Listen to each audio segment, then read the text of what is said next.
Hello YouTube and welcome to episodes 4 and 5 in the Monogatari series reaction, that being Bakemonogatari episodes 4 and 5. Thanks again for all the support on the channel, it's been actually blowing me away again. So as a thank you, I guess you see the title down there, it's episodes 4 and 5, it's a double episode today. Woo! Double episode. Yeah, I'm pretty happy about doing it this way because it also neatly finishes up the Mayoi Snail arc, according to my episode list, which may be spoilers, but I don't know. I don't really care at this point. But yeah, thanks again. I'm going to go through the comments now, as I've been doing on these reaction episodes. So the first comment I've got here is from DG2Drunk.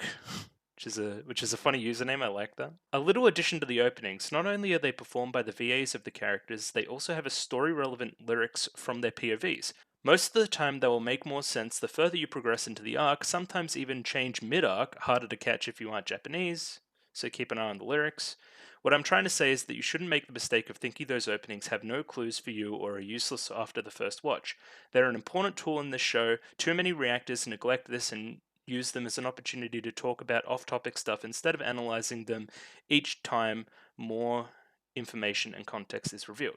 Something to keep in mind, I guess. Yeah. So I'm definitely going to be doing that stuff because he wouldn't have said it if it isn't important to this arc. So going to be checking out that opening.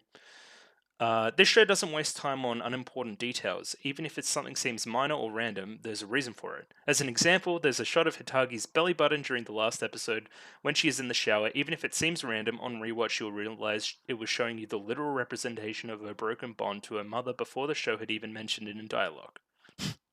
Okay, DG2Drunk. I'm gonna give you points, because we're all tryhards here, aren't we? But I think it was also an excuse to just show a belly button, because it's that kind of show. But nah,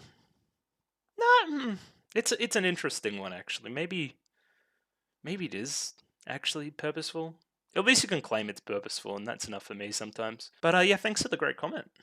Oh, that was actually really good. I'll keep an eye on the openings. The next one's from Niku Fukin. All of the openings are not overly spoilery, except for the lyrics and some of the visuals, which always give clues. So another clue to have a look at the openings. I'm definitely going to be doing that. One distinguishing part of Mayoi's overall look is the large pink backpack that she carries on her back. It is an unusual piece of baggage. Watch out for that. And twin tails that look like a snail. Yeah, I picked this up in the first episode when it was kind of like her shadow was a snail in one of those still frames in the very opening of the first episode. So, yeah, it's. I don't see. Well, I guess I kind of see how Senju Gahara was the crab as well because she had the scissors and the staplers and all that kind of jazz. But yeah, thanks for the comment. We have Dmitry returning again. That's right, my name is spelled like that. Surname, even in Russian, not everyone will write it correctly. Already two stories begin with Araragi's internal monologue. Both times their mood is gloomy, a little depressive. Hitagi also notes how Koyomi thinks when he gives an example of great luck. Perhaps Araragi's character is to see everything in gloomy colors. Emoticons in the windows, probably happy families with children on Mother's Day. Okay, that's, yeah, interesting representation of that, but I could see that. As we went through last episode, I think, yeah, Araragi has some issues, I think, with self-worth and self-esteem and all those kind of words, and he's just a bit of a gloomy guy. But yeah, we'll go into that a bit later as well. But yeah, thanks for the comment again, Dimitri. I have another comment here by Michel Balschun, I want to say. Also, if you like more seinen and deep anime, I would definitely recommend Monster. It aired from 2004 to 2005. I know it's pretty long, but here on YouTube there are not a lot of reactions to it. But now I'm going to enjoy this superb reaction. One of my favorite episodes. I love the soundtrack. I didn't make a large note of the soundtrack, but yeah, I guess it was good. It's good if I don't notice it, I think. I think that's also...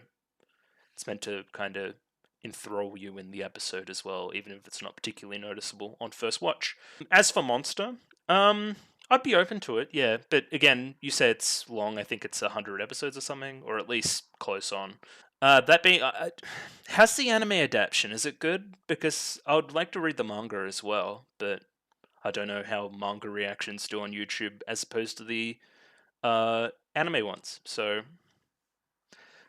but yeah, definitely on the list.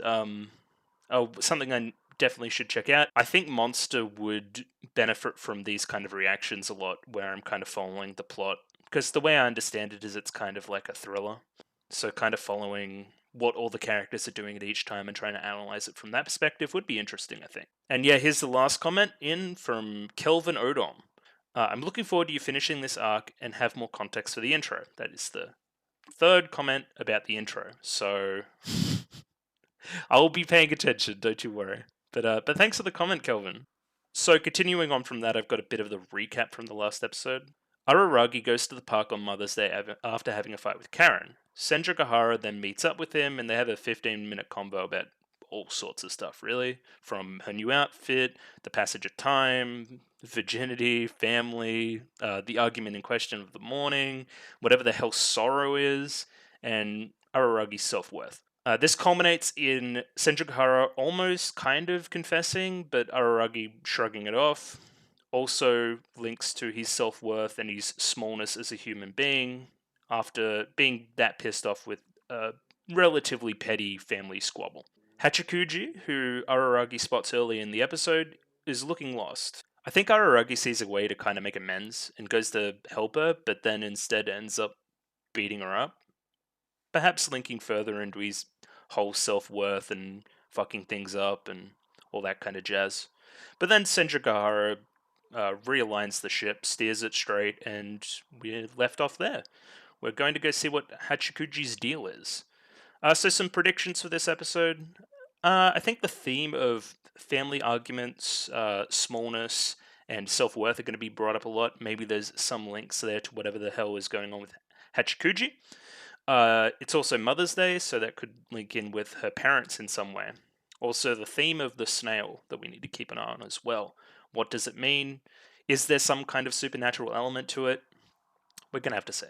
Potentially with Senjougahara and Mother's Day, there's going to be a little bit more exploration there as well. Another thing to keep in mind would be Araragi's paradigm shift. I don't know if we'll follow this this episode or a later episode or what we're going to do, but it's something to keep in mind, I think. And just the chill stuff before we watch the episode. If you like the video, subscribe if you want to subscribe. I'm going to be doing the whole series, so buckle in. Comment below what you thought about the episode, anything I can do to improve my presentation, recommendations for new shows, all that kind of stuff. Cool? Cool. Alright, let's get into it. Cool, and we're back for the reaction portion of this video. I've got the video up here. What's the file length? 24 minutes and 38 seconds for the first episode here. I'll put the timer on screen and do all that jazz as well. Let me get it up. Yep, cool. Alright, I'm going to give it a 3, 2, 1, and we're going to get into it. Right here. 3, 2, 1, go. Lost cow. It's got to be a lost cow. Okay. Okay. I don't know Japanese.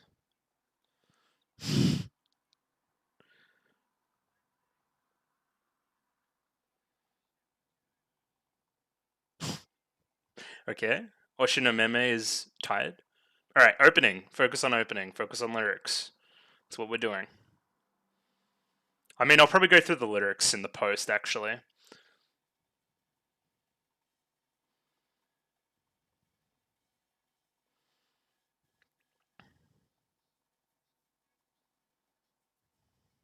Have no way out.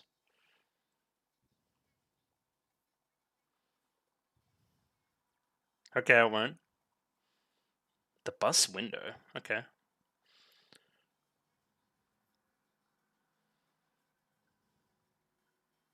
Okay. A lot of contrasting things.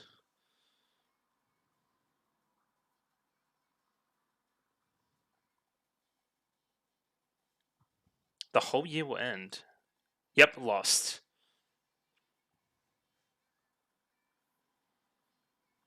Okay.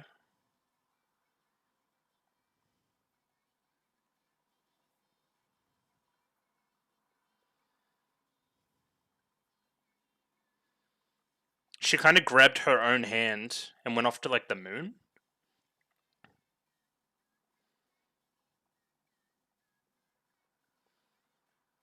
It's another great piece of animation there.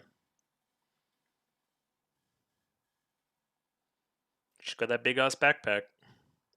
Okay, alright. Okay, this seems like a bit of backstory to Araragi. And again, I'll read this later. Don't you worry. Wrapping Circle. Mayui Snail, Part 2. Okay.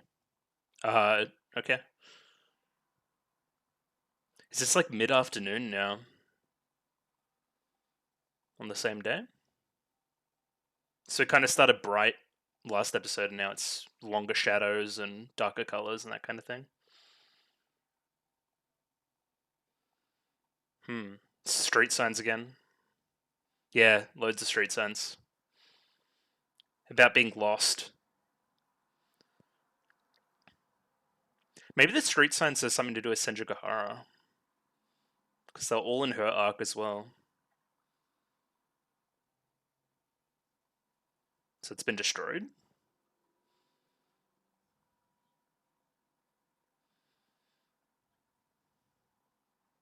This is kind of looking back to what was in the last episode.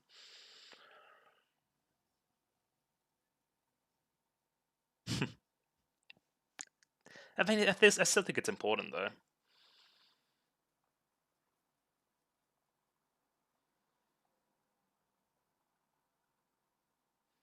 Well, this song's pretty cool.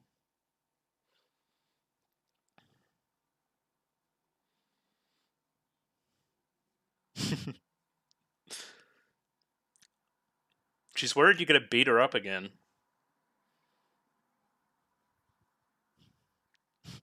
Yeah?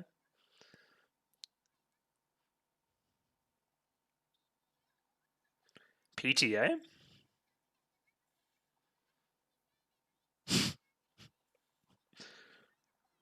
Okay.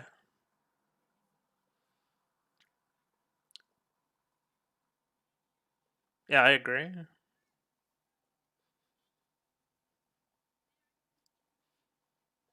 I thought that's what it was.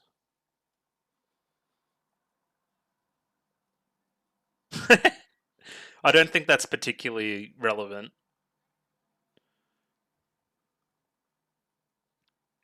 Okay, so the PTA and Hachikuji really respects the PTA.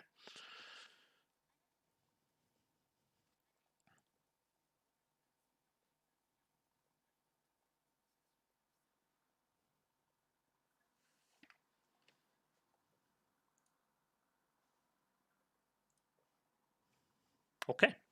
I was just checking that we're recording. We're recording. It's good. Mother's Day posters. It's all blurred out. Okay, but that doesn't help me reacting to it. That's my face too. So what? Those two faces back to back are very funny.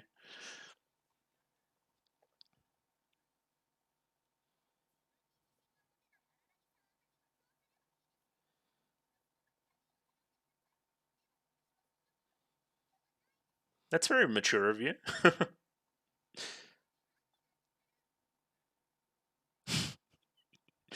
Good. Or Jaw Summer.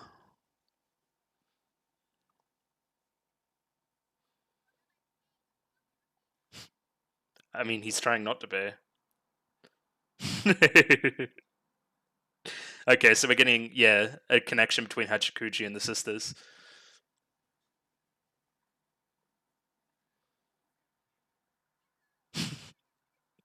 She loves it. She loves money. Like me. Miss Tsunade.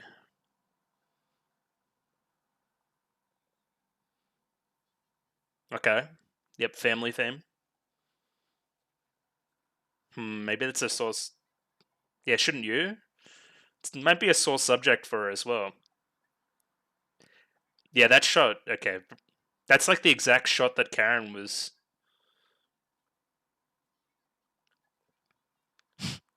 I mean, she got you.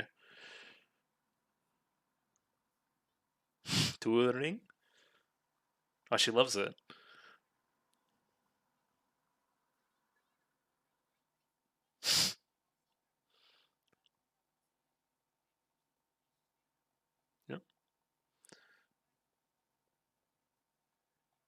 Kuruma.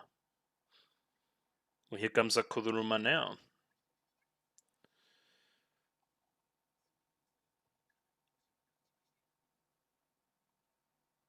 Kuri. He found that was kind of cute. That's good.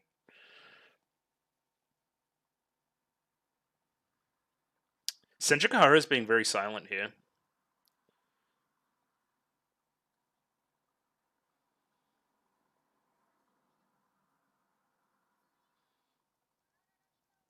Arararagi.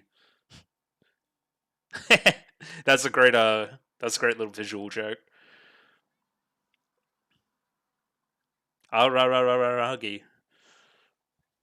I stutter all the time.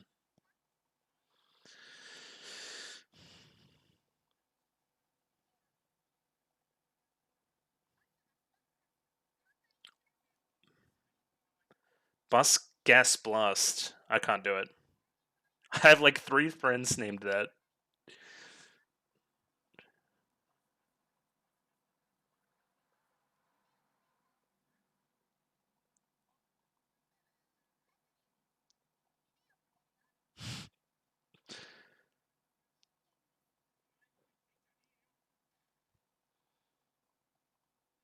What are these jokes?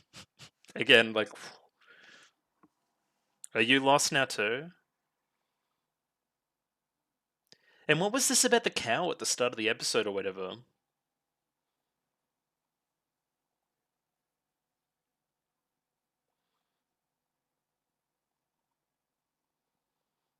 Yeah, again, tessellation, symmetry. Oh, that yellow house looked important. She is kind of scary. Yeah, because you're attached to her boy.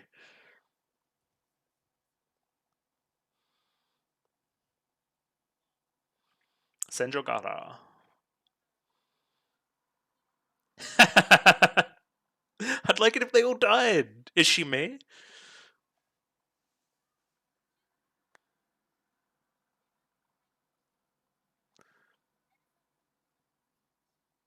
I like the camera shake there.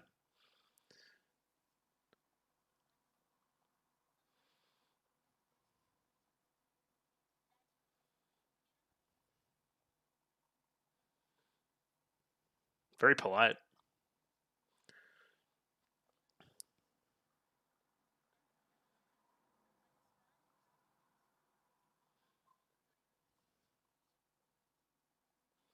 So she was too respectful? Whether they're human or not? What do you mean? Oh my god, she's dead.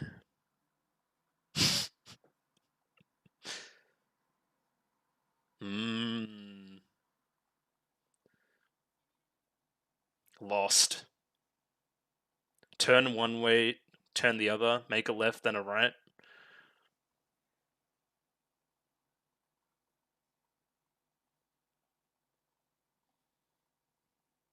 Urban renewal. Is that like a new like house development or something like that?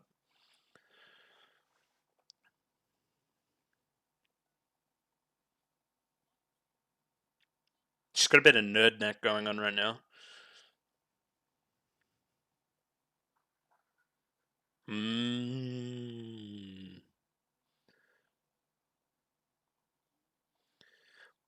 What does this remind me of, where they kind of wander into something that's supernatural randomly?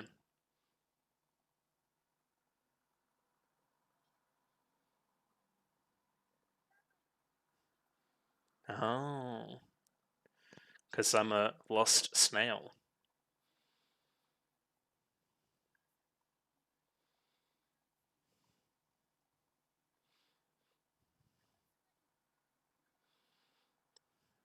Okay, so I was right in a few of my predictions.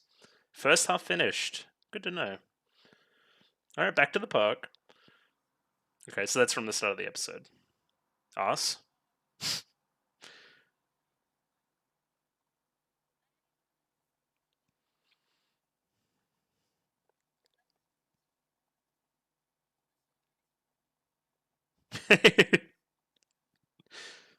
I'm better than you.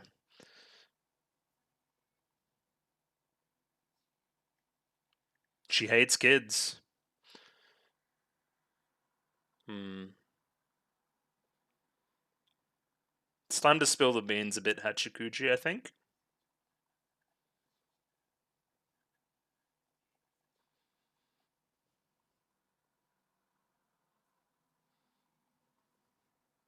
I mean, you kind of fucked up.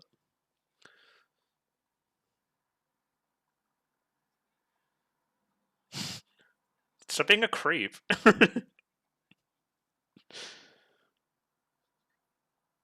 She loves ice cream. Okay.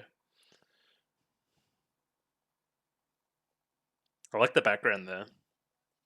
I mean, technically, yeah. But you don't really call them that.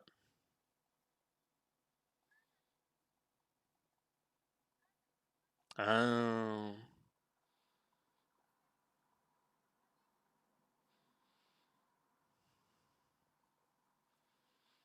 Interesting. I think I made this prediction last episode as well. Left and right, not knowing which one to choose.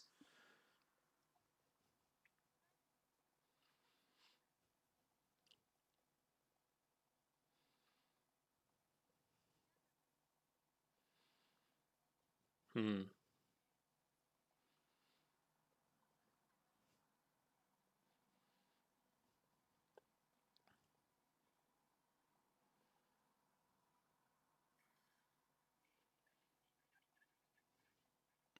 Why did that happen? Ow!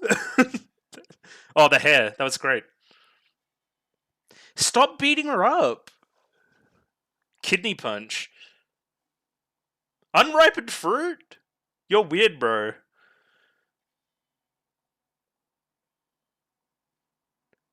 But why? Why did all this happen?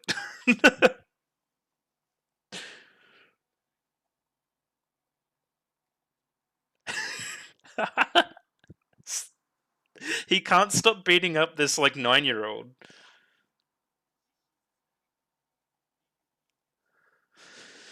Pretending to be nihilistic.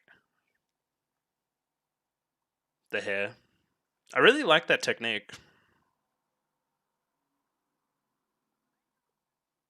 Is she back? Oh, Hanakawa! Hanakawa shows up after he beat up the elementary school girl. That's pretty good. I like this song. I've liked it each time it's played. It's killing a little time.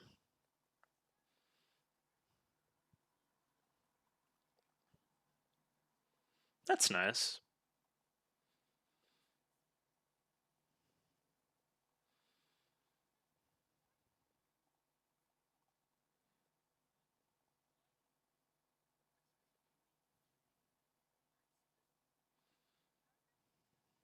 Hmm. Okay.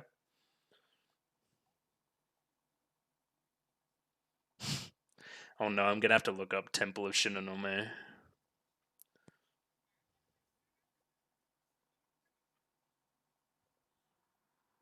I reckon Hanako would be good with kids.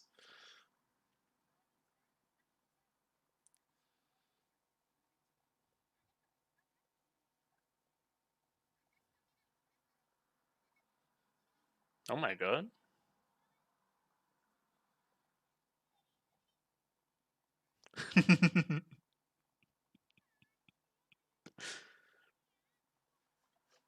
Oh my goodness.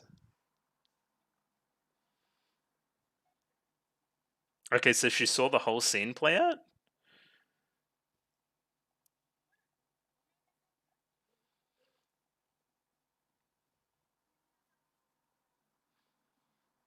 Why'd she bite the fingers though? Yeah, you shouldn't beat up children for the second time today.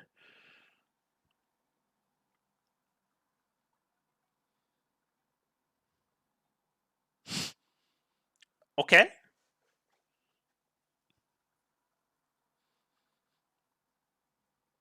She's very studious.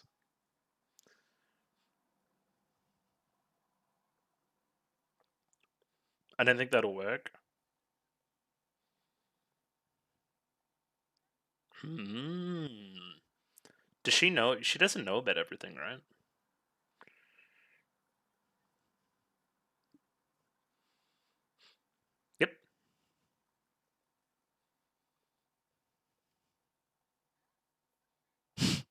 What was that slap?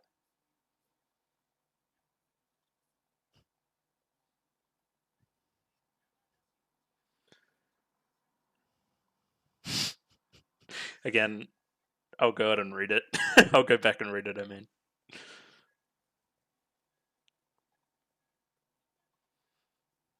Yoroshikune?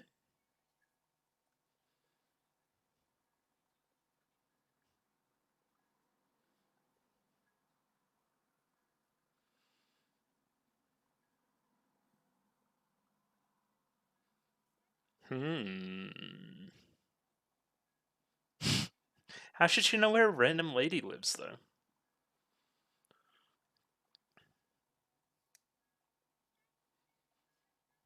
I know what I know, just what I don't. She has limits. Okay.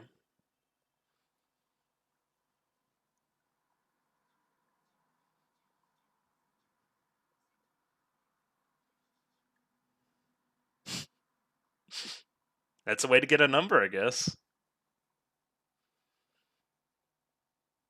Uh, Back to Oshinomeme, baby. Sundare-chan.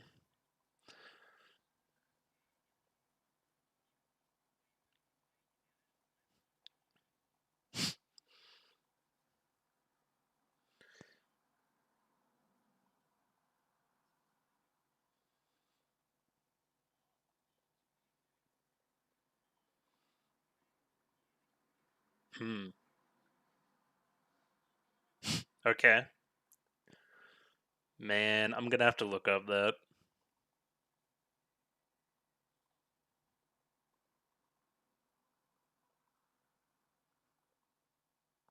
Tsunade?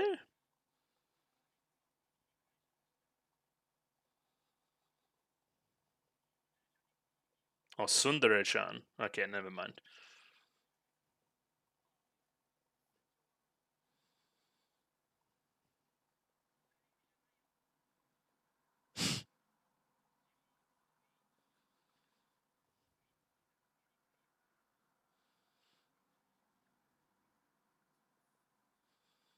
Koyomi talk. Fair enough, I think. I mean, fair. She's playing games.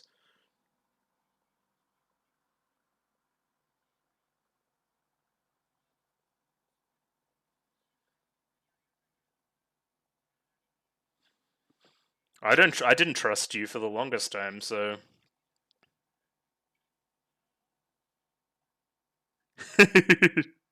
Put down the stapler. Hochikusu. Yes, she is.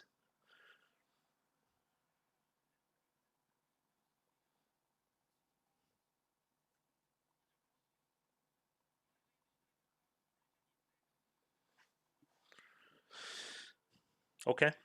Lost cow.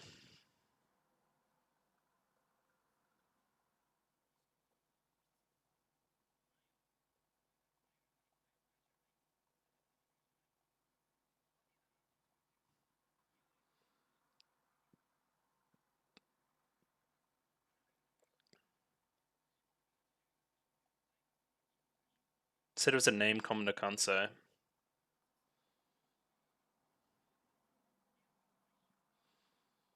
The music is awesome.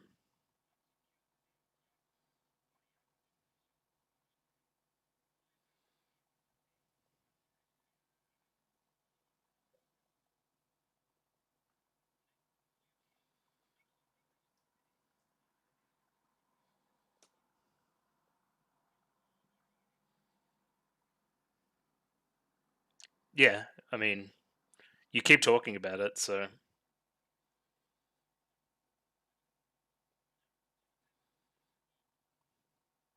Something to do with misfortune.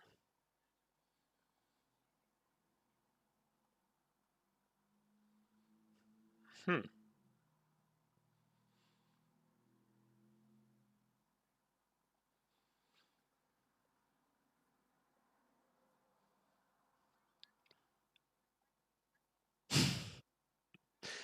I mean, Senjukahara is going to show up and do something. Go get us some food. Okay. And back into the ending again. I might try to read the lyrics on this ending a little bit this time. I said every episode it's a bop.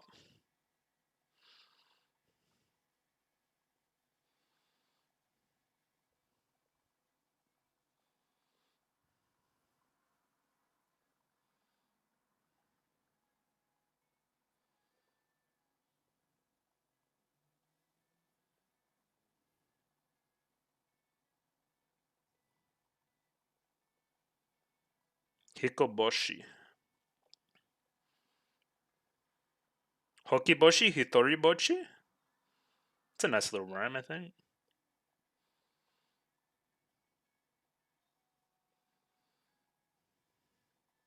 It's kind of beautiful.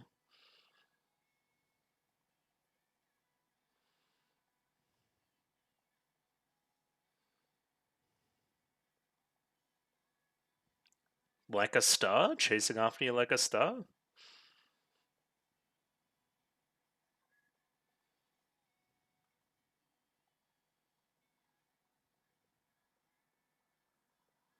So this is Senjukahara to Araragi?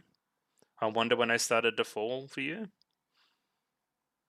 I wonder if there will be a scene involving stars. Alright. Next time on? No next time on. We were definitely recording? Yeah, we were recording. Cool. Alright. Into the analysis. Alright, and we're back in for the analysis portion. I really enjoyed that episode again. The dialogue's really growing on me a lot in this show. Flows well, is funny. A few of the jokes go over my head, but that's cool. We got confirmation of something to do with the supernatural involved. Something to do with a lost cow slash snail because of some Japanese kanji stuff that I can't understand. We also got a bit of that later on with the Hachikuji name not being what they initially thought it was, and they should have saw something coming because of it. We got confirmation that Hachikuji is going to see her mother, and her parents are split up, which is something that I kind of alluded to last episode that I thought might happen. Senjukahara doesn't like kids. I didn't really see how that's particularly relevant, but anyway. Hanakawa shows up, has some choice lines as well. Lots of stuff about being lost, not knowing which way to go, left or right, up and down, mother, father. And the episode ends on Araragi is going to go get Hachikuji some food. And Senjukahara seemingly knows how to fix this ghost or spirit that is causing this phenomenon to occur. So I don't really know where our stakes come from now. I guess it still is important that she goes and sees her mother by the end of Mother's Day. Maybe it's time sensitive. Maybe that's where we get the tension. But anyway, I'm just going to go through the episode again and pause it when I see interesting stuff. I might pause on a few frames of the opening and talk through that a little bit as well. So yeah, the first scene really there was just kind of explaining the Japanese and how we get from cow to snail and something about a water radical or something like that. Again, I speak very little Japanese. I know very little Japanese. Isn't really helpful for me. But it seems like it was a misinterpretation on the part of Hachikuji as to what has occurred and what visited her, the same way the crab visited Senjukahara. But again, we'll see. I'm guessing in a future episode what actually happened. Probably next episode. But yeah, I've got the opening up here. I'm going to pause on a few frames and talk about direct contrast as a literary technique. Please be excited. So, kind of the troubling meaning of this song and its lyrics are kind of hidden behind the music, which is very cheerful and upbeat. And I made comparisons last episode to Lucky Star and that kind of thing. But now that I've read the lyrics, yeah, take a left here, go right there. I have no way out. How troubling. Yeah, this is exactly what she's going through. She literally can't make it to her mother. And it's not just because it's Mother's Day, she wants to see her mother whenever she can. So clearly she has a pretty deep connection there. I wonder how this supernatural element got involved then. Because with Senjukahara, she at least had some want to get rid of the memories of her mother. But with Hachikuji, there wasn't any want there to get rid of the situation. Maybe it was something to do with the father. I'm guessing we find out next episode at any rate. Yeah, Hachikuji's like kind of trapped and manic and running all over the place, and you could see how this can be interpreted as kind of an internal, like, look into her psyche a little bit. It's a bit all over the place, it's a bit wacky and wild, but ultimately, yeah, she's a bit lost. I think lost emotionally as well as physically in this case. It's a bit of a metaphor there, I think, between potentially two parents. Bit of direct contrast there as well. Brought it up a couple times now. I only wander in no time at all. The sun will set and the whole year will end.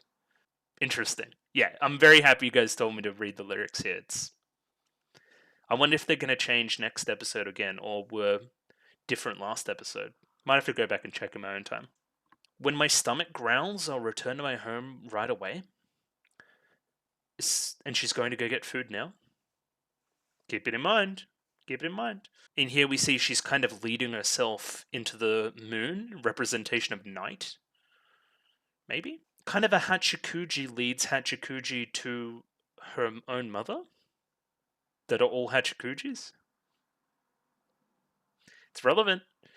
It's relevant. I'm trying to think of the last arc with the Senju Gahara being giant in the city with no people in it. What's the connection there? I guess there's no people around. She's cut herself off from her mother. Something to that effect. It's time for our favourite part of the episode. It's read all the dialogue time. It's time to talk about spring vacation. It was spring holiday. I was attacked by a vampire. So this is, I'm guessing, Araragi speaking again about his experience last spring when he had his paradigm shift. Keeping it in my head. By a beautiful demon. Is that the blonde-haired one we saw in the first scene of the show? Potentially. I was attacked by a demon so beautiful blood froze in my veins. As a result, I became a vampire. That who saved me from that hell was a passerby, that is, Oshinomeme. He was a passerby. I find that a little bit hard to believe, like it was just coincidence. And I returned to humanity. Well, it's not an important story. Well, it's important to me. And that's what matters. And that's why I keep reading him. It's not a happy ending at all.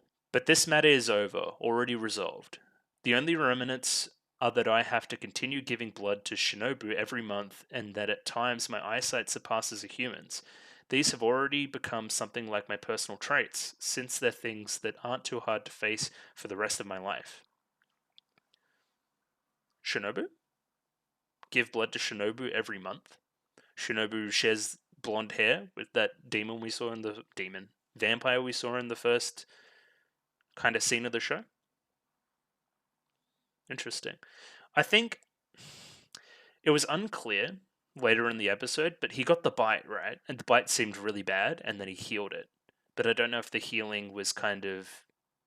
I think you could interpret it that his own brain thought it was a really bad injury, but then he looked down at it after beating up that child and was like, it wasn't really that bad, I probably overreacted. Or he has regenerating powers. I guess, actually, no, I'm being stupid. He does have regenerating powers because of the staple in the mouth from episode 1. I'm dumb.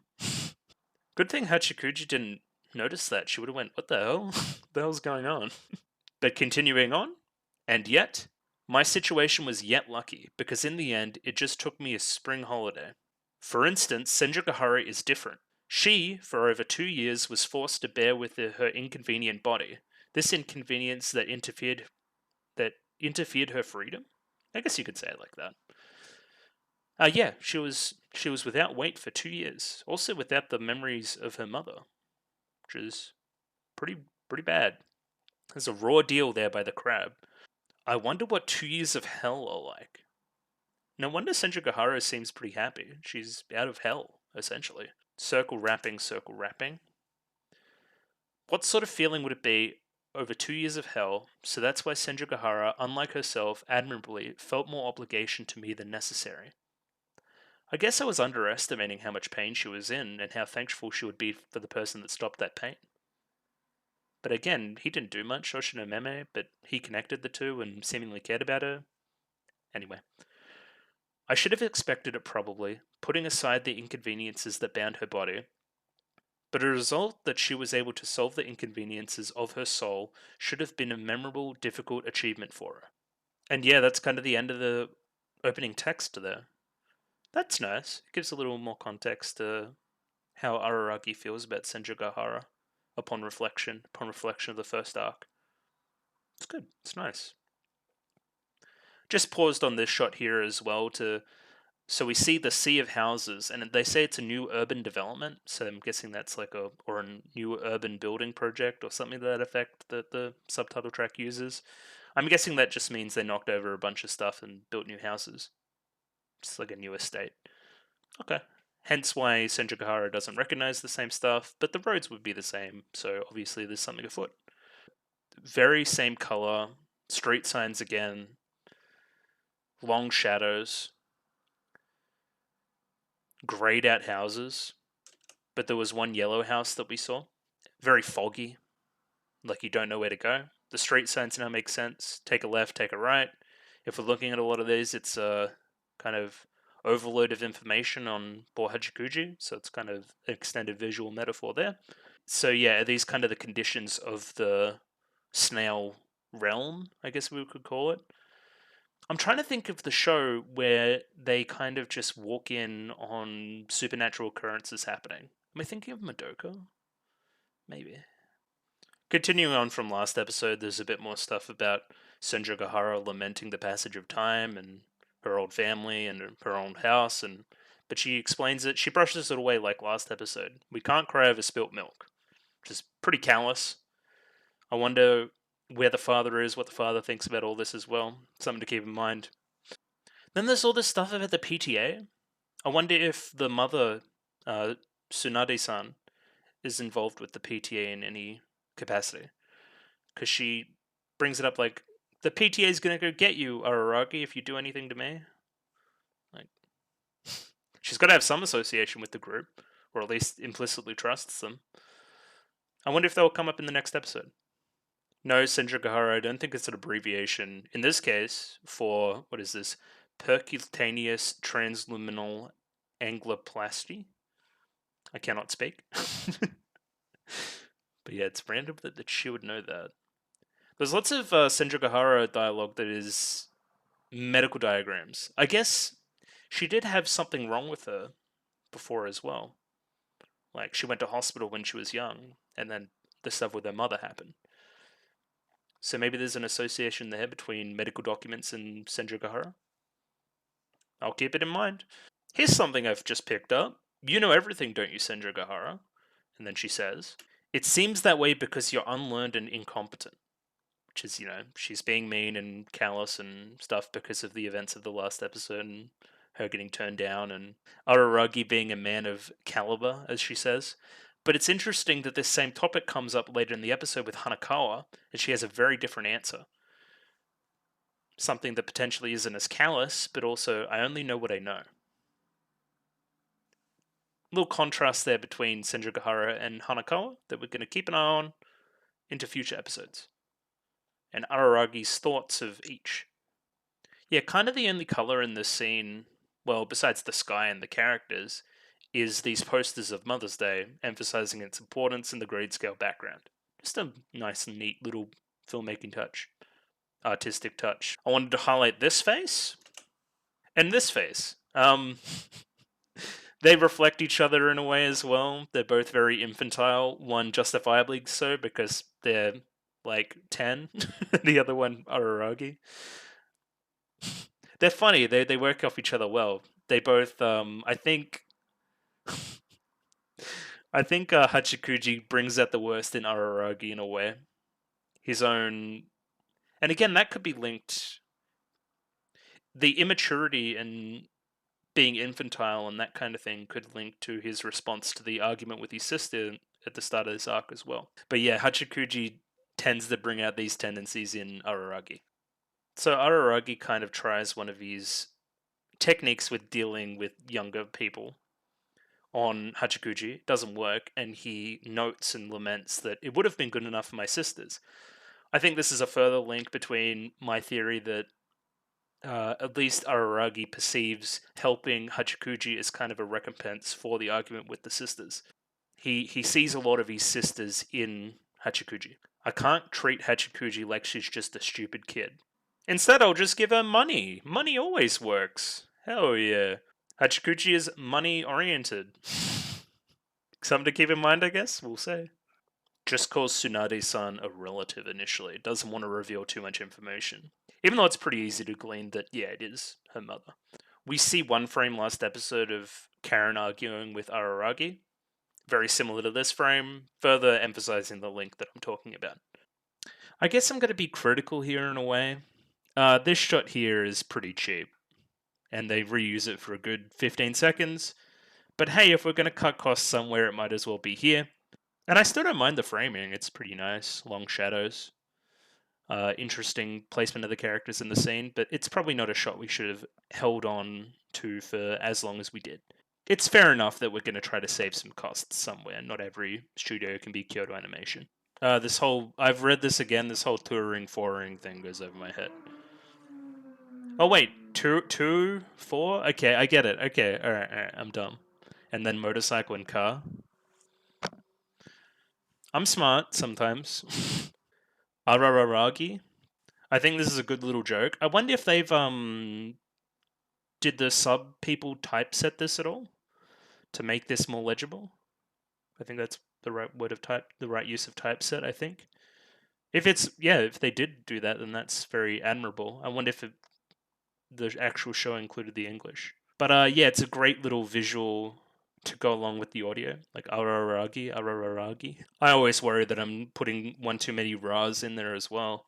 So me and Hachikuji were kind of kindred spirits. There's some good stuff here that's, showing off the interplay between Hachikuji and Araragi a little bit. Like kind of like a brother and a sister, telling lots of jokes, trying to one up each other, that kind of stuff. It creates a bit of a relationship between the two that's kind of believable. She's annoying, he's annoying, kind of works. And here we see, yeah, they're just getting super lost because that's what the snail cow does. Makes a never-ending maze of houses and stuff that you don't know left from right. And there's that one yellow house that I was talking about. So Senja Kahara really doesn't like kids. When she was in middle school, she ran into a kid and then I'm guessing the point here is that she's too polite to the kid. And that she laments that and she finds it a little bit embarrassing. It's not that big of a deal, but I don't know. She says she would like if all kids died, which is, I work in retail. I kind of hope all kids died as well. Yeah, because of that actually bowing and groveling, it seems like that's the issue. She was, way too polite to the kid. She's never bowed or groveled to anybody ever. Then Araragi, I understand her reasoning, but not the sentiment. He sees the data, but then doesn't come to the same conclusion. It's funny. It's kind of the blank stare here, especially after Hachikuji's like fallen to the floor like dead. It's good comedy. I like it. I like these shots with the swirling backgrounds. They really emphasize the feeling of being lost in a cool way. Then this is a pivotal shot as well, like the turning of the previous scenes and then the turning when looking at Hachikuji here. And then she explains her problem. I'll never find my way there. Basically stuck in an eternal maze and doesn't know where mom is. Because I'm a lost snail. Again, great emphasis put on lost snail. And I think I noted last episode that there was swirly iris of the eye. Not iris, kind of like that part of the eye. And how that kind of links to like a snail's shell in a way, I think. Spinning round and round in circles, don't know where to go, lost. Lots of stuff you can pull from it. It's very, it's packed to the brim with meaning. You can take it in many different directions. I like that. Even this commercial break part is kind of spinning as well. It's good stuff. We're just going to watch this little piece of animation through as well. So the content of it, don't leave me alone with that kid. She really doesn't want to be left alone with the kid. And then we see this swirly iris again as well. Interesting. I'm wondering if this has something to do with the snail. Now it's come up twice in quick succession in association with Hachikuji. When I'm focusing on the eyes now a little bit more than I previously was. I'll buy you ice cream, Hachikuji. Oh, that's cool. I'm going to tell you everything now. She's both food motivated and money motivated. is she me? Even everything in the background here is still spinning. And yeah, Hachikuji is kind of explaining her situation. So I can see that she's going through a bit at the moment as well. And she seems really close to her mum. I think I kind of made this prediction last episode in a way. But yeah, indecision, picking between two alternatives, contrasting figures, all these kind of things, all these things that we've seen in the episode up till now. A sign splitting which way to go. Pretty effective metaphors for what Hachikuji is feeling. Now I'm trying to rewatch this and I'm trying to see why Hachikuji feels the need to bite his hand.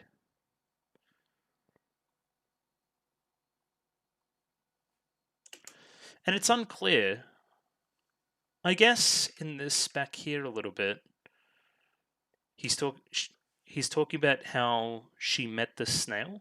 It's like you must have had a lot of trouble. Then she just sees the fingers there and then she just bites.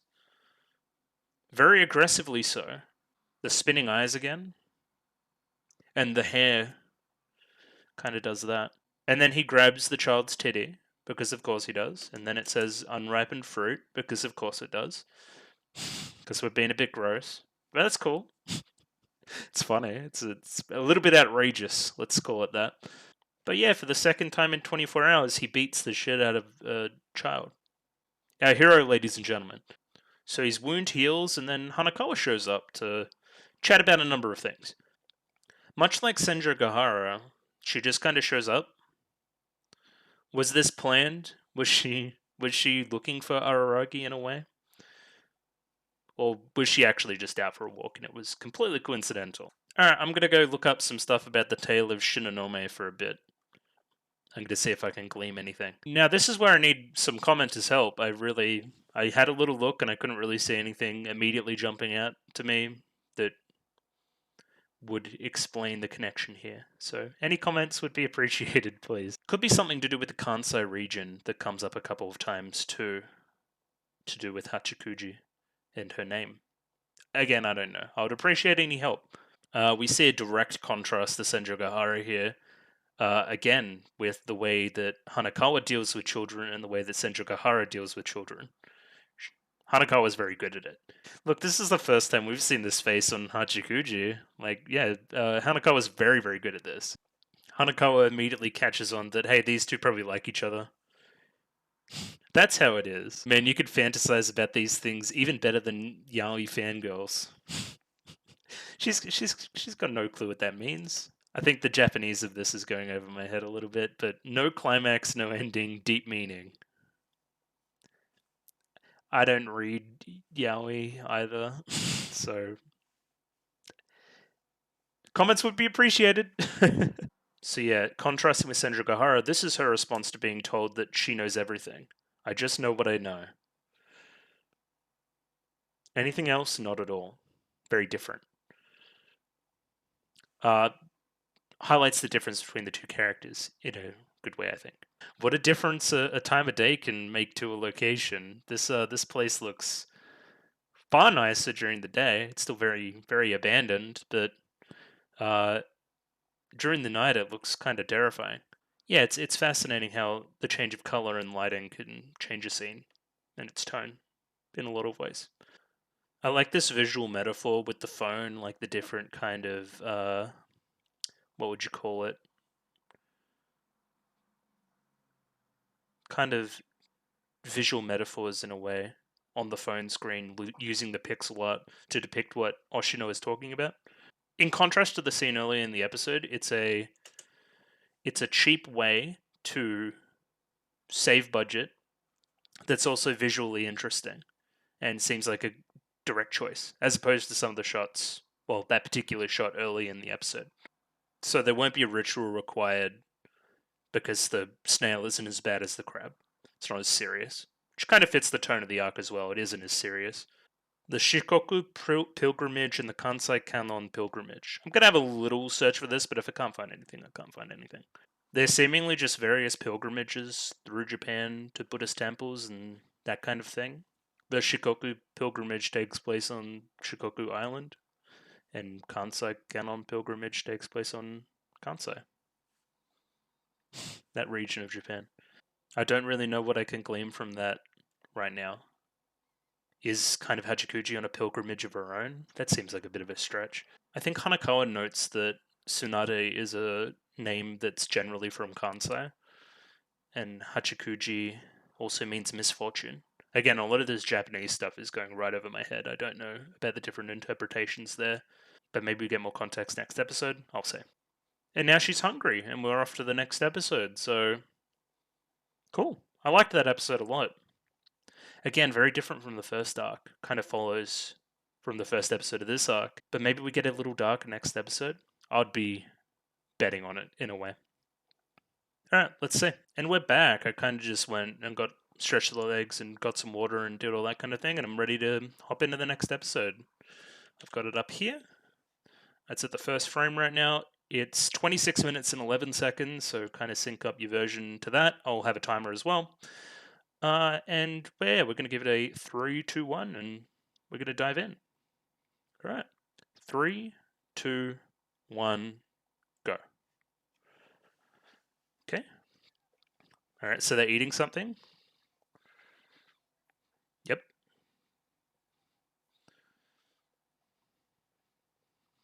No, but I'm hungry now. Oh my god, so me. Yeah, that was weird. How she just kind of like ate that.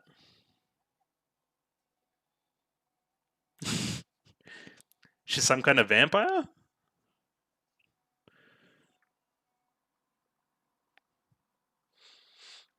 Alright, we're going to read this again. Maybe try to look at some of the visuals again, but I kind of went through them last episode in a way, so unless the visuals change, it's kind of going to be the same. It's a little bit loud for me too. Let me just turn it down a little bit.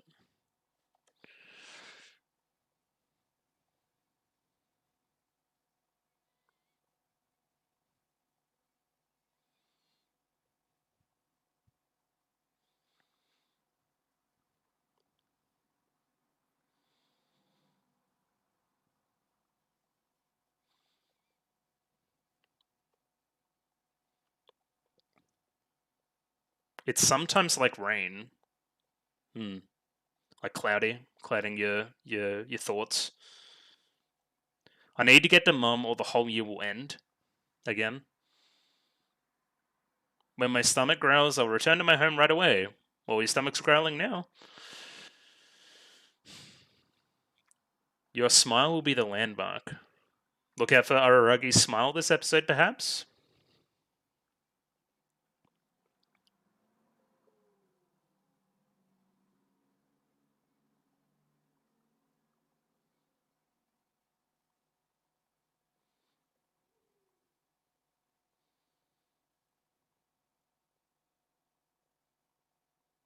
Oh, more text. This time it's a conversation.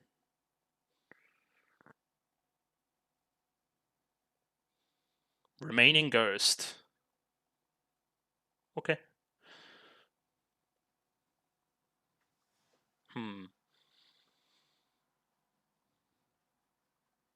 I agree.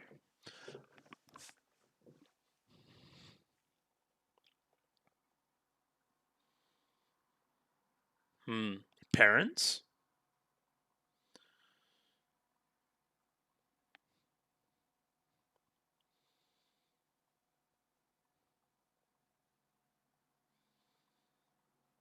Hmm.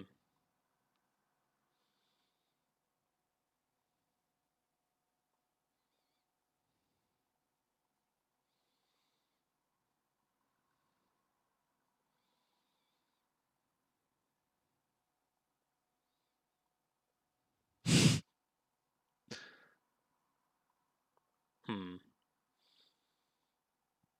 There's some good info.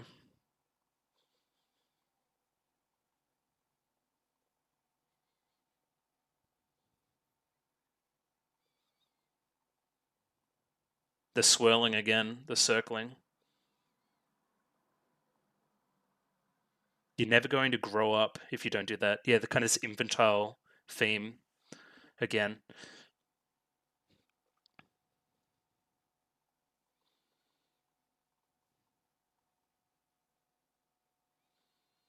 Oh, it's kind of like Snail. I'm one of the better developed in my. Okay, don't be weird.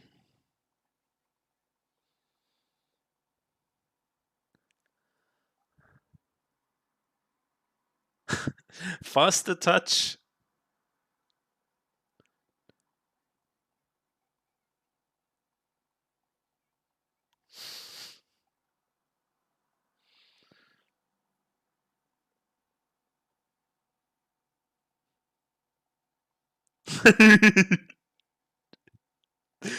She's a real bite, isn't she? He got the hands out this time, though.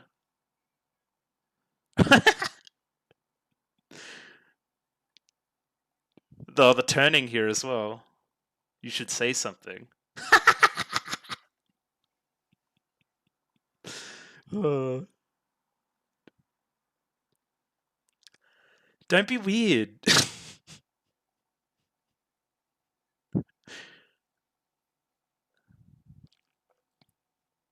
Unfortunately, so yeah, I touched girls like children instead.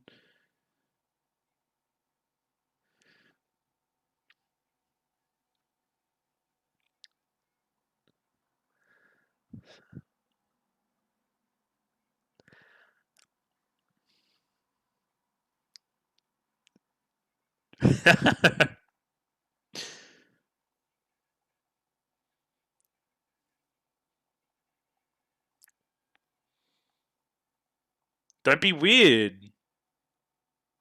Okay, he's not being weird.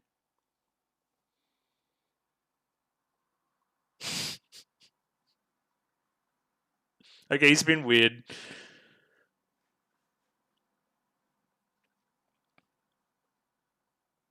Yeah, he's a real freak. Yeah, I see all the wounds are healing again as well. Okay. You should stop fighting. Kind of like siblings again. Okay, that's kind of the reflection of the last time they used the typing technique. Hmm. Ararararagi.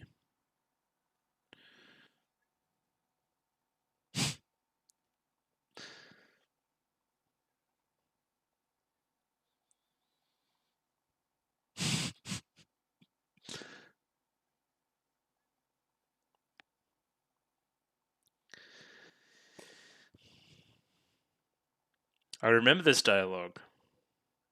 Yep.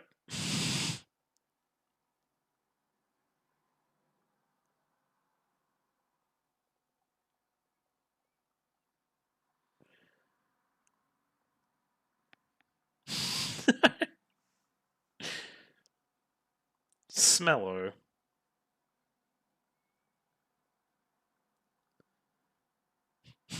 Again, very childish, very infantile.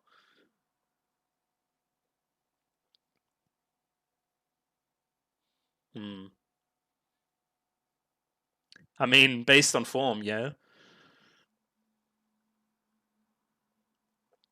Hmm. This would be a good conversation, I think. Hmm.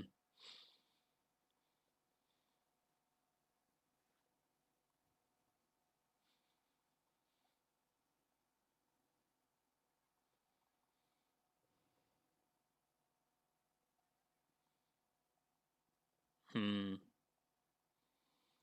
The reds and blues again, like last arc.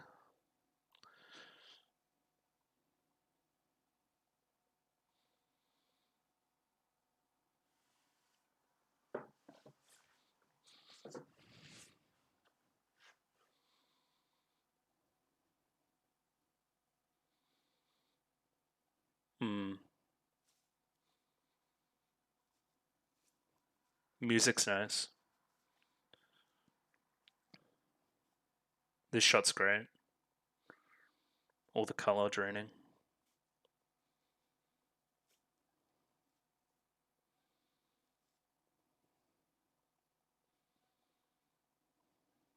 Hmm.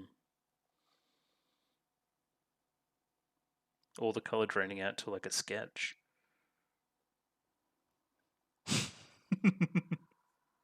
Hanakawa?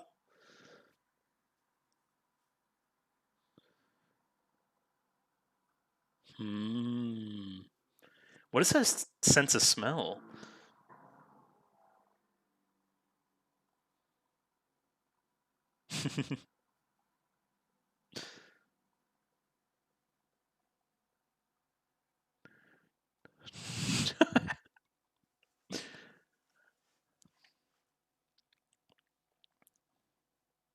Who the fuck said that?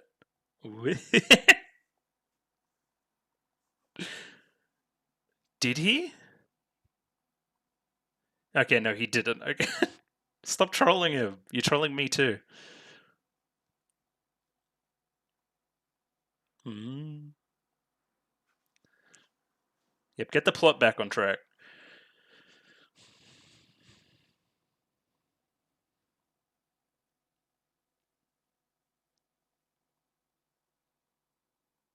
Hmm.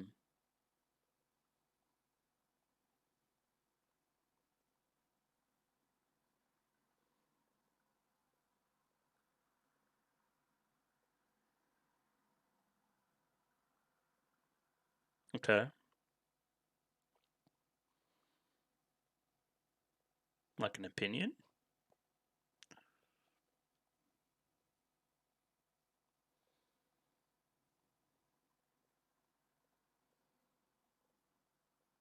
He probably can.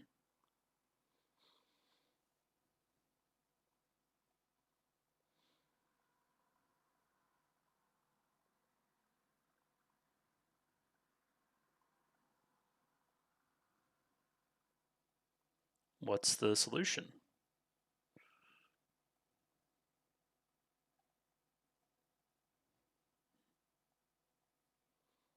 We're led astray.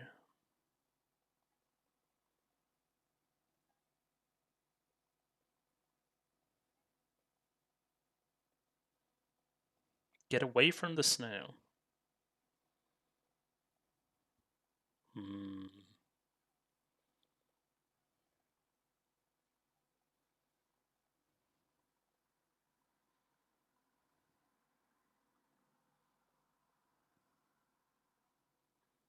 It was good subbing there.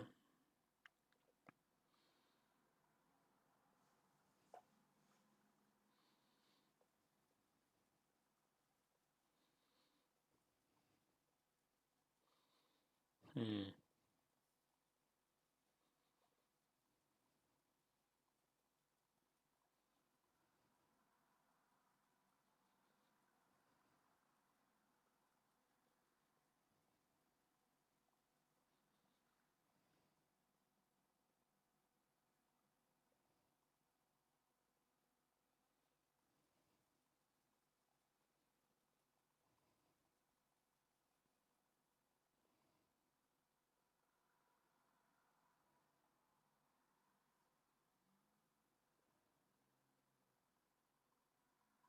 What? I don't understand. Look at this art. Oh, God, like a puppet.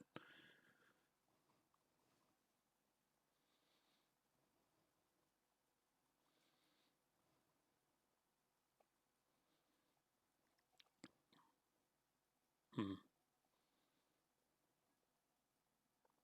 Kind of like Senju.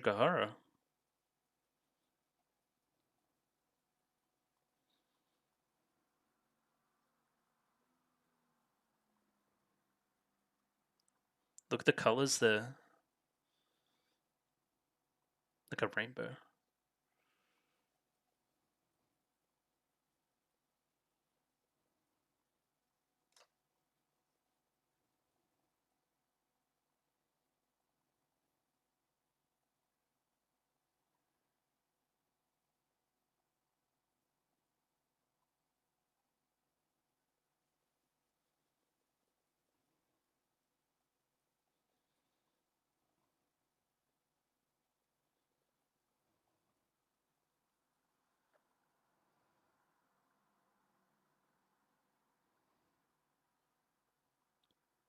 Huh.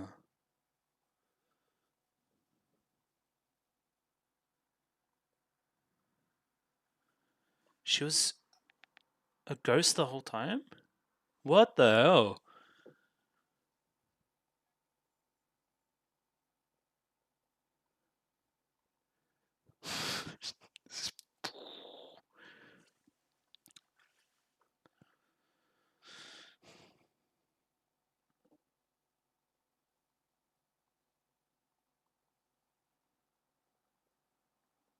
Yep.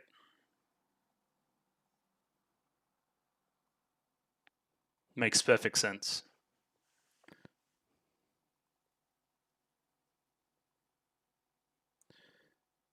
But Hanakawa could see Hachikuji.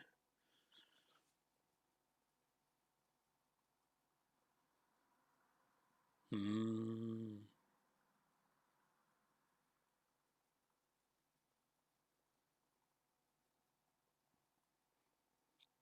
Interesting.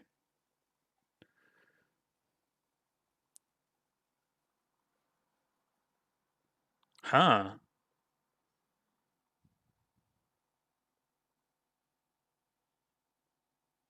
Bit of context there needed. That explains that.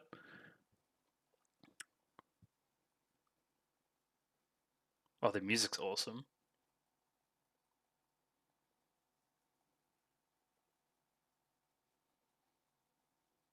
Everything makes sense now. I'm going through it in my head. All my ideas. That's a great twist.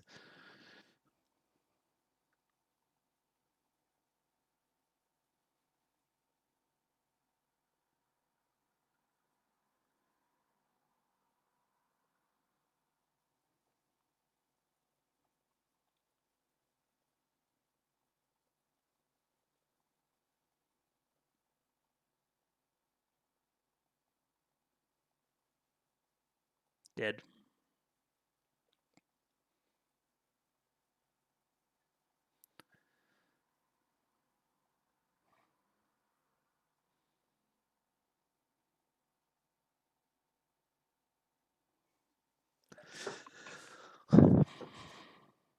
Hmm.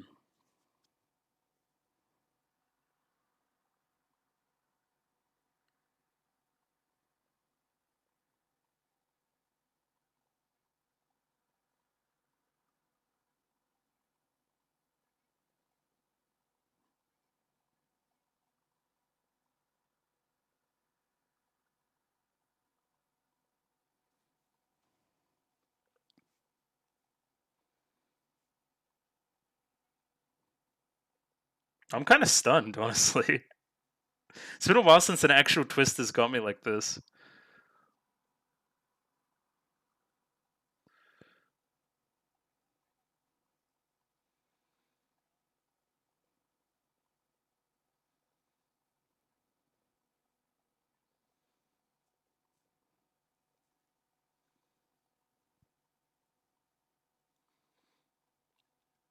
I like that out of Araragi. Taking ownership a little bit. Hmm. I think Senjukara has seen it too.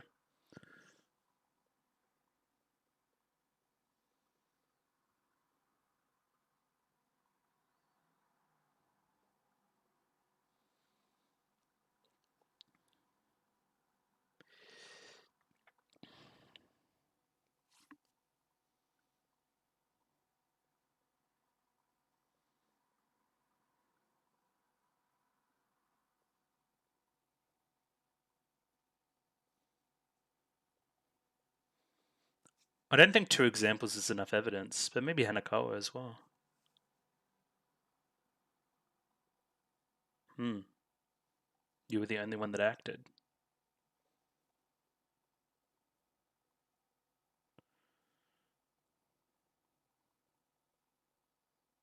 Hmm. Explains why she likes him so much as well.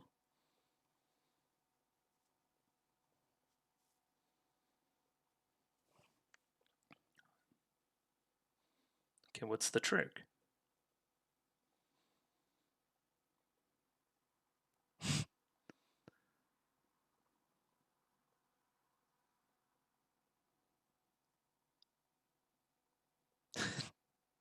Okay.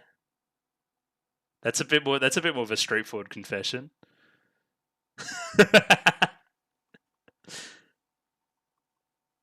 Why'd the point? I was like looking up. We're not going to talk about that? Okay.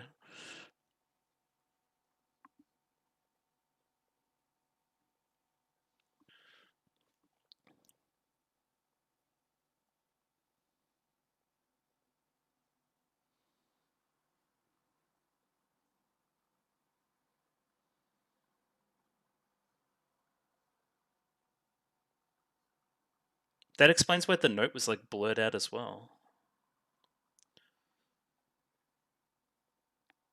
Oh.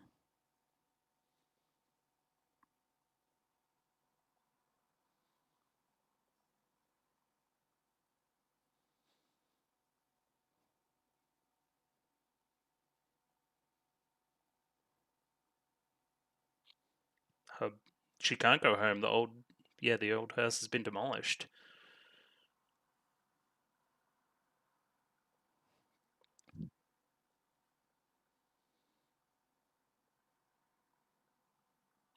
Damn, this is kind of heartbreaking.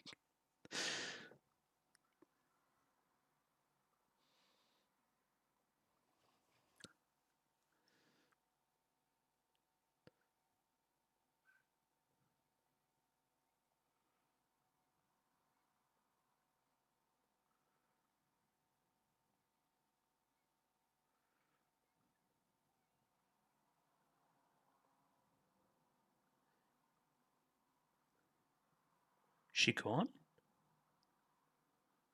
Just like that.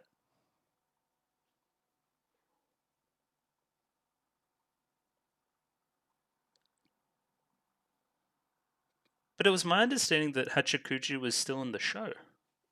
Maybe I was wrong.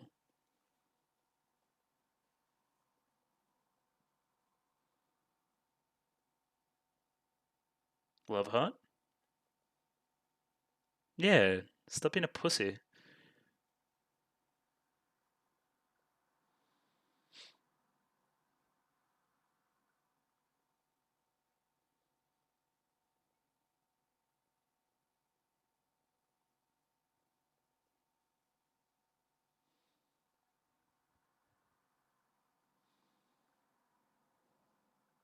This song again.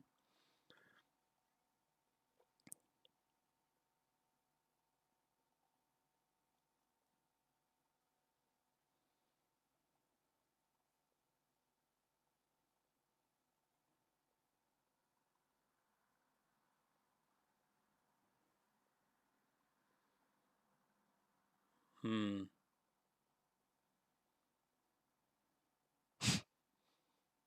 I enjoy you two talking as well.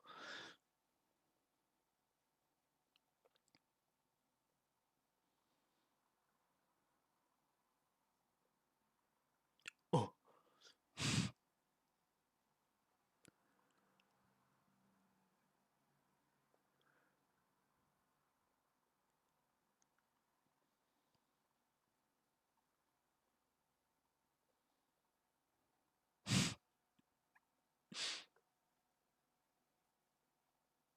That's a bit disparaging to yourself.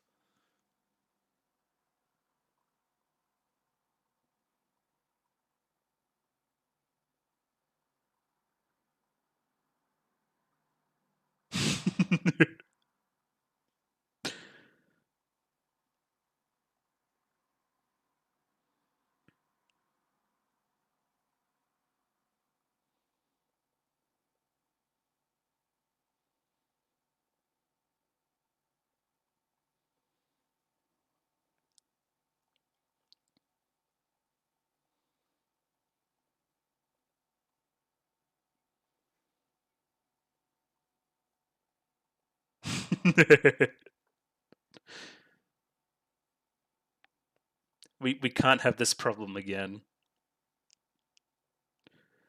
Still doesn't answer the question though.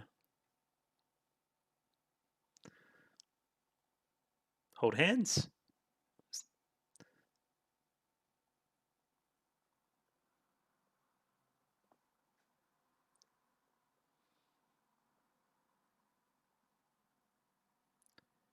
Wait, is the episode over?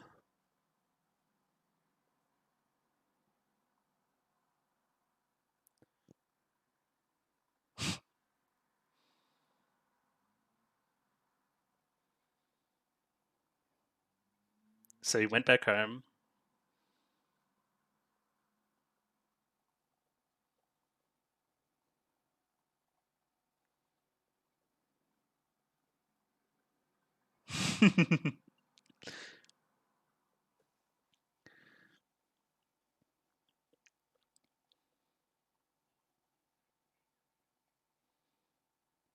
Threw him down the stairs.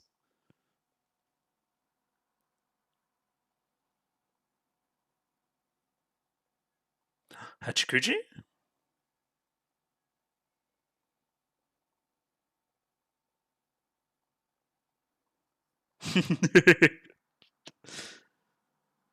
You did the opposite of stuttering.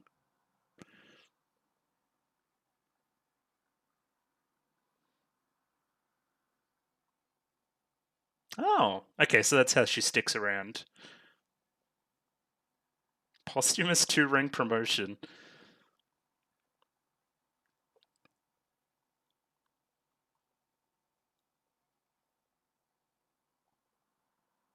I will.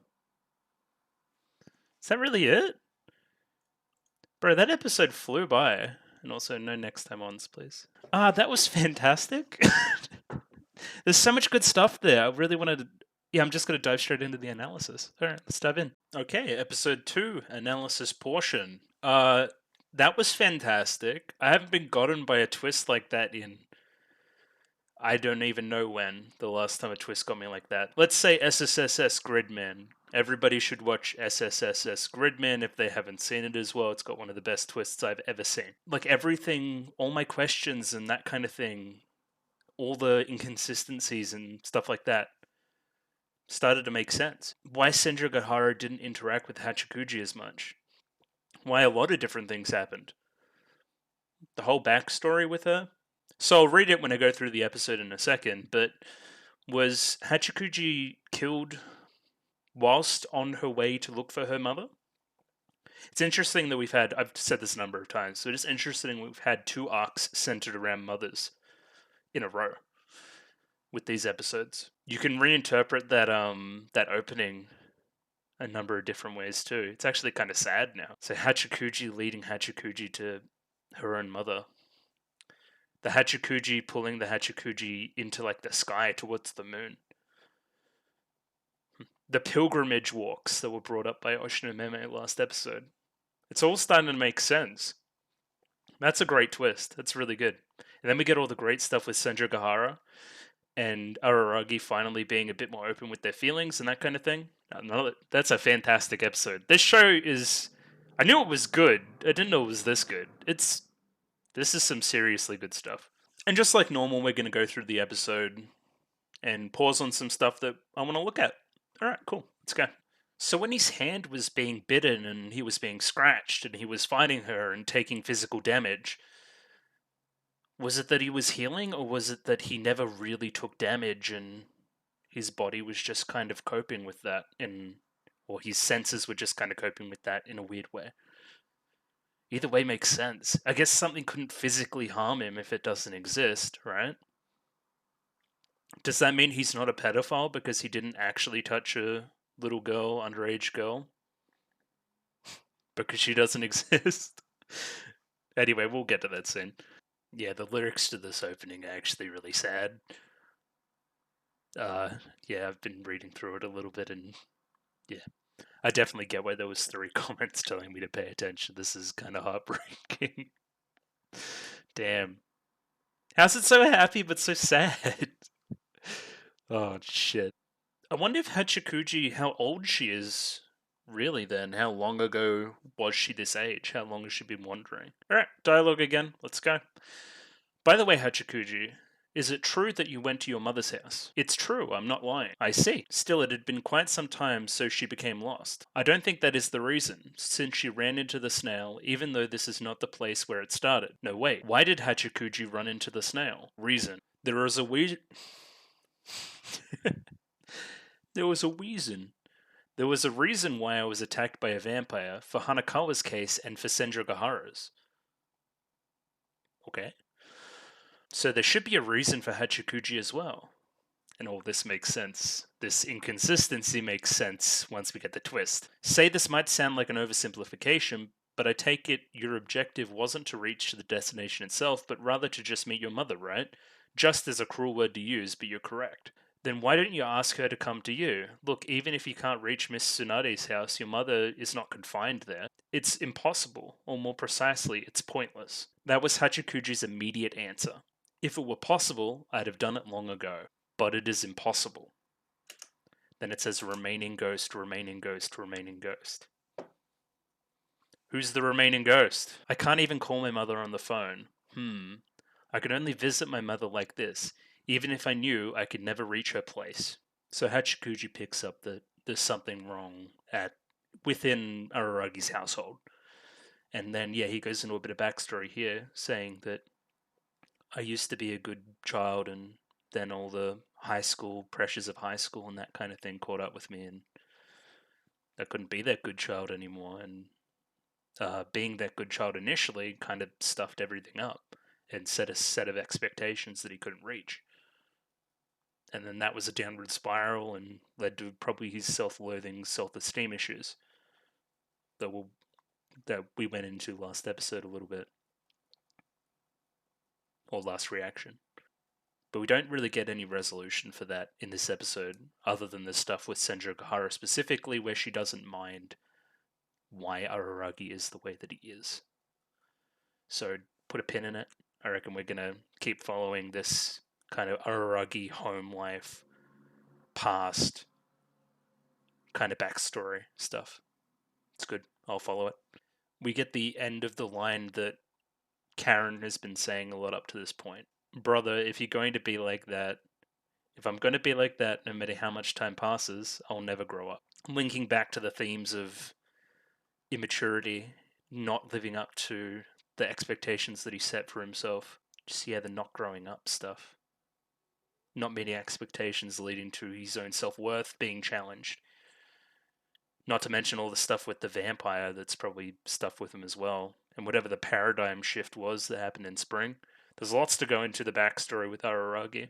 There's lots of reasons why he is the way that he is. And we're gonna, yeah, pin in it. And yeah, they're kind of making the subtext the text. Then you're just like me, Hachikuji says. So Hachikuji makes Araragi act immature. But as we later learn, she's also kind of a manifestation of his own desire not to return home, which in itself is immature. So kind of makes sense in a way. She's not exactly a figment of his imagination, because she is still a spirit that's autonomous and all this kind of stuff, but it's definitely curious that he would meet a character like this at this time that represented this quality of himself that was being challenged by Karen. Yeah, now we get to the part where he kind of sexually harasses this 9-year-old for like a minute and a half.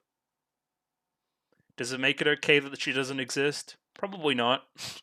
Let's get out of the way. But I don't really have much to say about this other than Japan's gonna Japan. That's okay. I'm pretty sure we could glean some meaning from it if we tried, but also it's, you know, it's meant to be kind of outrageous and that kind of thing. It's meant to be like, oh, I can't believe they're doing this. You know? Yeah. I don't think I have much to say on the matter. But if you have an insightful comment about it, please leave it below. I'd like to read it. It is a little bit funny though, just a little bit. I'm not going to be a total stick in the mud about it.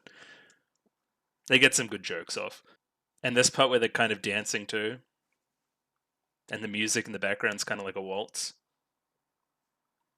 Funny. I'll give them their props.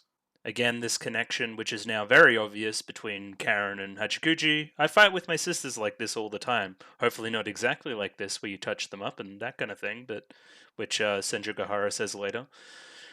But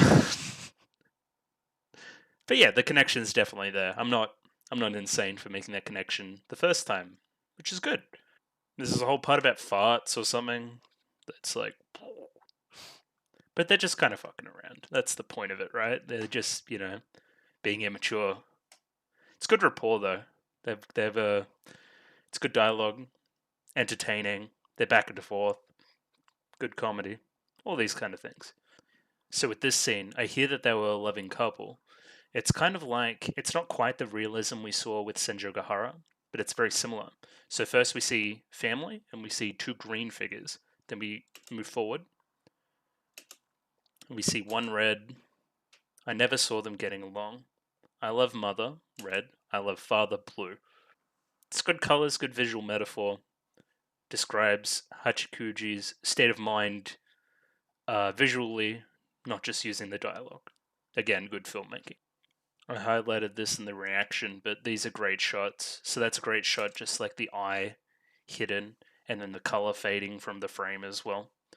The kind of, again, making the circle with the apartment buildings. And then, yeah, all the color fades till we get this sketched shot as well. Very effective. Good, I don't know what you would call that. Kind of extended visual metaphor, montage, not really a montage, execution of technique. And yeah, Hachikuji was worried that she was going to forget about her mother. That's why she went on this trek to go find her and subsequently got hit by a car. It seems like something to that effect, got in some kind of accident and died. That's tragic. That's really tragic. I don't miss it. I'm not a crier, really. I've cried at like 2 or 3 shows, I think. Off the top of my head, the Violet Evergarden movie destroyed me. Like, that is weaponized crybait. Do not try this at home type energy. But yeah, this got me in the feels a little bit. Just a little bit. But I'm not a crier. Just know that for future reactions and that kind of thing. And Senju Gahara enters the scene and smells Hanakawa's shampoo and goes, "She was here, oh my god." Clearly there's some kind of rivalry between the two brewing, I think, in some kind of way. It'll be interesting to see where this goes. The show is contrasting them a lot and their reactions to different situations. Yeah, when I was reading this part initially, I'm like, what the hell is this show going on about? Different conclusions are reached when one fact is looked at by two different parties and nobody knows the real truth. Of course, they're talking about Hachikuji and if she is actually real or not. But of course, Senju Gahara can't see her and is like, am I the insane one or is he the insane one? And she has good reason to think that she was the insane one because she was the insane one for 2 years there. It's good writing, I think.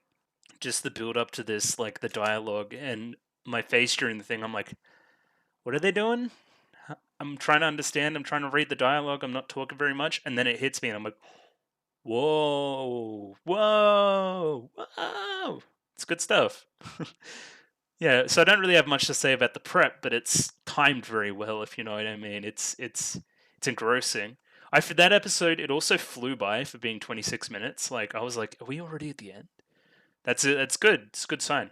And the implication of this little scene here would be that the swirly eye is when you get kind of trapped by the snail in a way.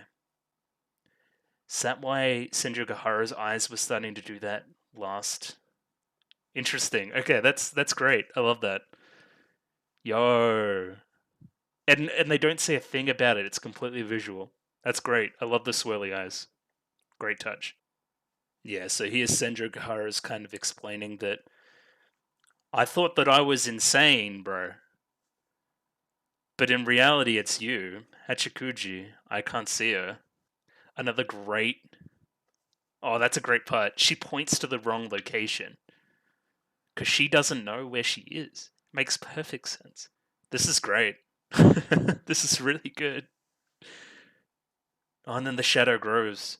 Yo. And then we get into this part. Okay. All right. This is a really good show. I'm not used to good shows. This is great. And then, yeah, this scene kind of childish drawings that all the color fade out of, all the squiggles. Then if we play it a bit further, like that writing there might be her writing. It's like a puppet being dragged between the two parents. Very sad stuff. This is how she felt right before she died. That's very sad. There's a bit of vignetting and silhouetting to to signify that this is the past as well, in a good way. And yeah, the extended uh, piece from the last arc where it's somebody can't recognize their own parent. The use of the rainbows here with the dialogue when she's walking to where she's going to go. She didn't arrive at her mother's house. She followed the line. Yo, that was great. So she followed the signs and did all that kind of thing. Lefts and rights, trying to make her way to the mother's house on the route. And then she gets trapped on that route for eternity as a wandering spirit. They pack so much into so little in this show. I haven't even picked up on the rainbow as part of her kind of visual style. But maybe it's been there the whole time and I just haven't noticed it. Yeah, this is great. Kind of like the growing snail. I don't know what you would call it. Kind of, I don't know what they called. The thing on the snail that go like that. Growing out of her as she's like laying down. Potentially dead. As her. Yo, that's insane. And here's the connection to the pilgrimages from last episode. I think one comment mentioned a while ago that the show is kind of from Araragi's POV, and I've never felt it like this until now. It most certainly is, because we feel in Araragi's shoes, we are feeling exactly what he's feeling right now based on this information from Senjo Gahara. If anything, that is the best way to connect us to a character, putting us in their shoes. And I think they've done a great job here. I really do. Damn, it explains everything, all the inconsistencies and that kind of thing. It just comes back. How good? How good? And yeah, Senju Gahara worries that she would have been the strange one for pointing this out. She didn't want to become strange again, like she had been for 2 years. Completely understandable. The condition for meeting a lost cow is a desire not to return home. Again, this makes perfect sense. So anyone can have family problems. There's an interesting part here where they kind of explain away Hanakawa's seeing the snail as well, as that she has family problems as well. And I'm most certain we're going to dive into that when we get to her arc. I'm imagining she has an arc. Something to keep in mind for when that happens, I think. It's going to do with her family as well. There's a strong family theme in the show so far, particularly mothers, particularly maternal. So again, it seems the solution here, kind of like last arc, there could be an easy solution and a difficult solution. Oshinomeme says the solution to do this, to beat the snail, to beat the lost cow, is just to leave it. Once you've realized that it's there, just leave it alone and go home. Once you've realized the problem doesn't exist. But of course, Araragi goes the step further and helps Hachikuji in any way he can. Hachikuji Mayoi is already dead. Damn. Asa is a crazy twist. It really is. It's very good. And that's the share on top. But you kind of realize before they say it, of course. Right off the bat, she was saying combative things. Is that to keep them away from the snail in a way? But then Araragi being helpful, Araragi helps out anyway, and that kind of backfires. So is this kind of a defense mechanism into not making anybody else victims of the snail? Yeah, having to say those kind of things to everyone to keep them from following her. Yeah. Great. This is wonderful. Everything makes sense. So you may not be able to process her at all, but in spite of that, no, because of that, I will get her safely to her mother's. It's my duty. This is what Sentra Gahara is talking about later, with in reference to Araragi. This is his great trait to her. This is why he's attractive. Yeah, Senju Gahara's reaction to that information. Multi-layered character writing. You know, I thought you'd say that. I thought you'd say that, Araragi. I finally realized something about you. Yeah, he follows up immediately. He solves problems. He's helpful. He's determined to help. He's determined to help anyone. And then we get the background from Senju Gahara here. I'd been possessed for over 2 years by this crab. I'd been light for over 2 years. Obviously, yeah, sitting in the back of the classroom, not being able to participate in the sports, doing all that kind of stuff. Many people knew about this, she says, but nobody helped until I met you, and then you helped on the first day. Bright, shining light in the background as well. I wonder what that's meant to symbolize. Like here, look at this. It's beautiful. So is Senju Gahara kind of testing him initially? Because she has the solution to all the problem, really, which is take Hachikuji back to the lot where her home would have been. But was she testing to see what his reaction would be to this information that Hachikuji didn't exist, and would he still help? And was he also testing his character in a way? It's so exciting when you see a show where the characters doing different things can be interpreted different ways, and you can kind of take different ideas from certain things and create your own conclusions from them. There's enough here that you could have many different theories about what's happened, which is great. I love it. And then, yeah, the I love you in the English text. Araragi. Point. Sky.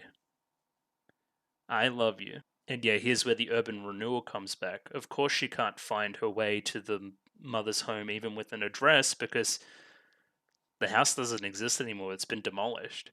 Can't retain new information about the new route to where she needs to go because it has changed and she can't gain new memories and stuff like that. And yeah, this kind of got me a little bit. It was very sad.